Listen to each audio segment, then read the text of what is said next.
Hi guys, I'm Danny, and I started a Sunday gym because I've noticed lately that people tend to go to colleges and universities without actually knowing why they're there.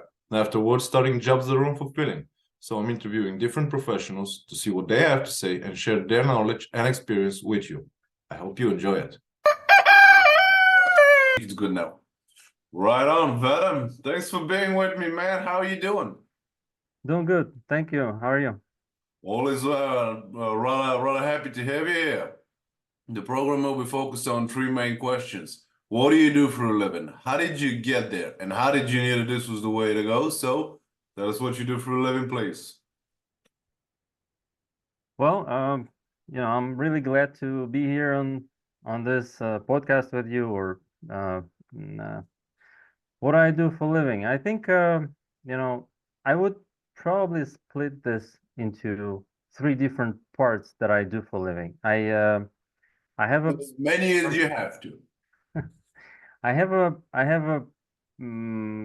a professional career in finance. I'm some sort of accountant and financial manager.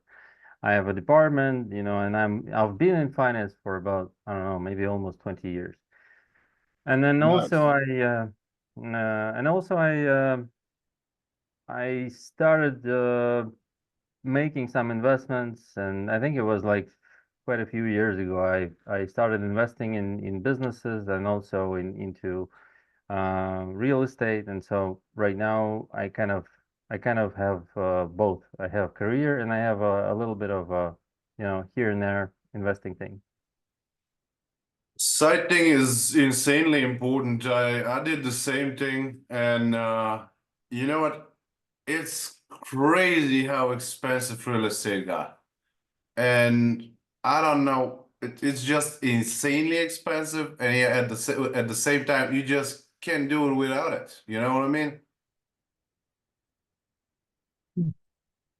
Uh, Like to me, apartments, like parking slots. Parking slots are expensive now these days as well. Garages, everything. to me, it's just a matter of uh, what would it be? Rent versus the price, and Yeah, you could invest in different real estate options. You could rent the parking slots. You could rent the little apartments. You could try and go into commercial um, areas or whatever. Like there's multiple things, and also another thing that I've been doing with my partner. Now, I think it was 2017 when we started to invest in coffee business. We started buying those little coffee shops, and they were doing, more or less okay. And so it was growing, growing, growing, and then now it's kind of a, medium-sized business. And he actually managed to, um, you know, make it in such a way that he doesn't have to manage it anymore. yeah, it manages on your own. That Yeah. That's pretty good. And my second question is, how did you get there? So were you like walking on the street one day and you were like, let me invest in some businesses here and there and let me do finance, or did something else happen? Um, it's a tricky question in the meaning that The third one is trickier. So take your time. yeah, well, to the thing is, I've always been into economics and finance. I was quite, you know, fond of all the sciences that are related to money, and I was learning it even at the 10th grade of my school. I was, winning some Olympiads in the region, things like that. And so it Nice. was it was natural for me to go on with this financial education that I got, and then financial career and things like that. So it's kind of like something that I like and that I can do pretty good in terms of, working with numbers, analyzing, providing some solutions, and also like communicating with multiple different people within own department, within different departments. So it's like, kind of natural to me. But then, like, it's just at some point in time, you have to make a choice, whether it is sufficient for you to, to just pursue this career or something like that. And then so you kind of try and analyze your own solutions and Yeah. decisions, and maybe you think, yeah, maybe investing is not a bad thing. Maybe I could try that. Let's try and see what happens if I do this, and maybe I can lose some money here, maybe some money there. Maybe I can earn something. That's what it is. It is investment is important, and in all fairness, we've all lost money. All right, just let's not kid ourselves. We Yep. all have in one way or another. But it's a lesson that you kind of have to learn. And to be honest, it's better to learn it at a young age with smaller amount, because later on it might cause you even more problems. The thing is, you lose money all the time. Like if you have a diverse portfolio and you have quite a lot of stakes in different businesses, you know, you would be successful if, let's say 75% of your portfolio does well Yeah. and the rest is, not so well. You would still be fine. That's the goal. That's the point of the, investing, that you kind of, you know, assume that some of your bets are not gonna play out. That's fine. True that. And actually 75% is a pretty generous number, because I don't want to dox people. I had him here on my show. They gave me another number. But let's leave it at that for now, because it's the world we live in is way too dynamic, and this pretty good. The the third question I want to ask you is, how did you knew that this was the way to go? Now, the reason I'm asking this question is because I'm sure you've noticed that too.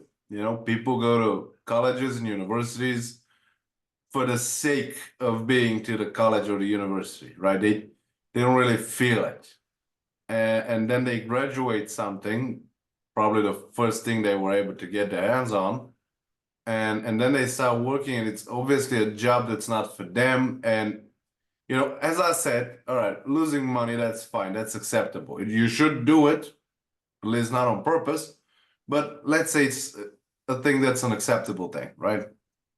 Losing time, and a lot of time at a young age, well, I think that's an issue. And it's an issue that isn't really being addressed a lot. And every time I speak to people, professors, teachers, other people, and I'm addressing that problem, and they're like, "Well, it's how it is." I'm like, "That's not appropriate answer, man.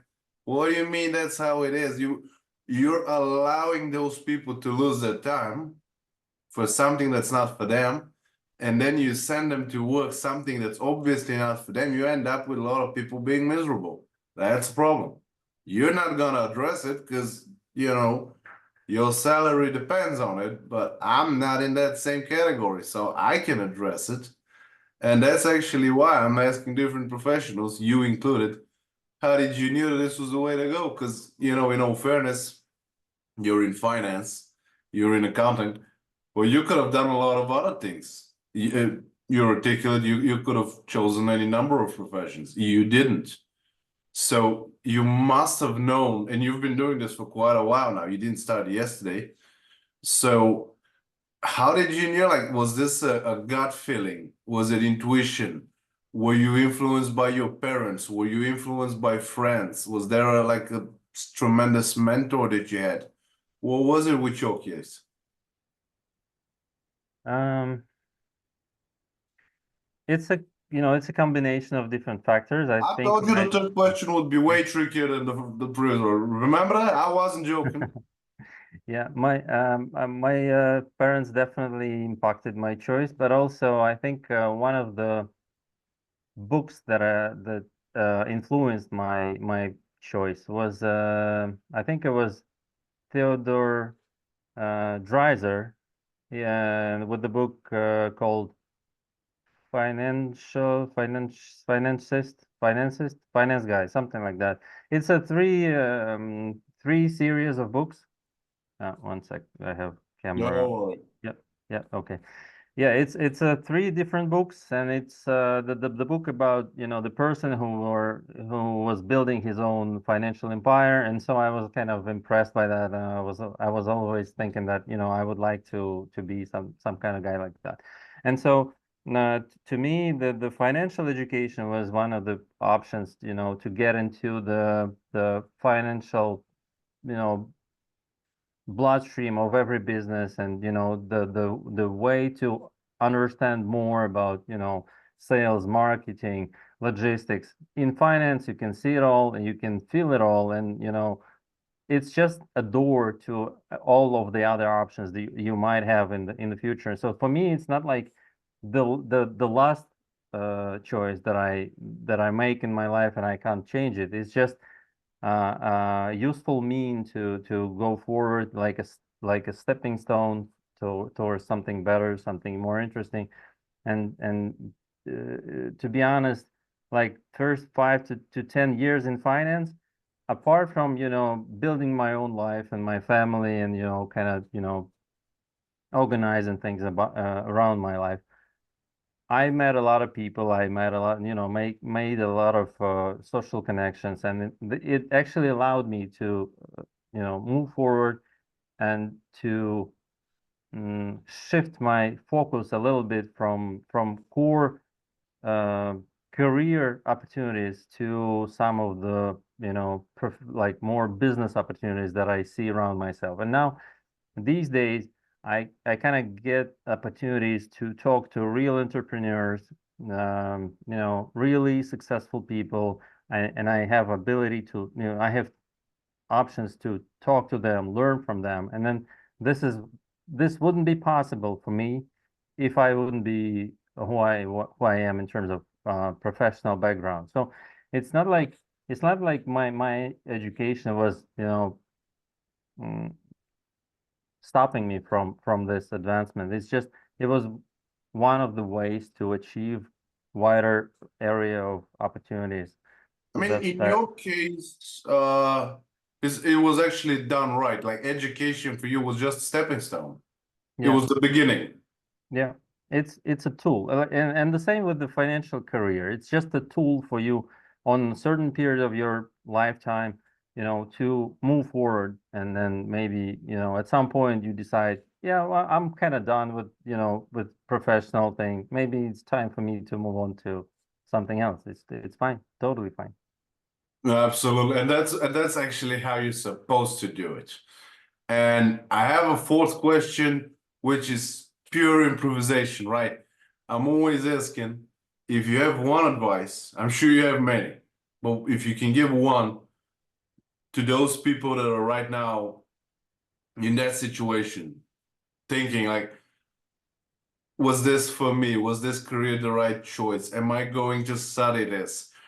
Is there a reason for me to study this particular thing? If you can give those people one advice, what will it be? I've I had I'm more than, I don't know, 15 different jobs before the start of my professional financial career, and I had opportunity to you know, evaluate different options. I worked at 7-Eleven, I worked at McDonald's, I Nice. I worked in, you know, multiple different areas. So I do have options to, you know, to compare to each other, and I'm pretty sure that finance is not the worst choice you can make. But you No, it know, definitely my, isn't.